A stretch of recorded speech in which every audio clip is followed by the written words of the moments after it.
Among the 130 tests that were performed to make sure the watch would be resistant, one was particularly tough. That's the 10 meters high drop on a concrete ceiling.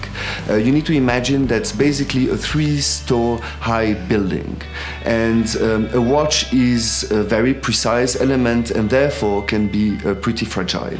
We consequently had to reinforce the stainless steel components to make sure that the watch would not be damaged during the drop, particularly the movement, the quartz component of the movement, as well as a very tight fixing of the hand.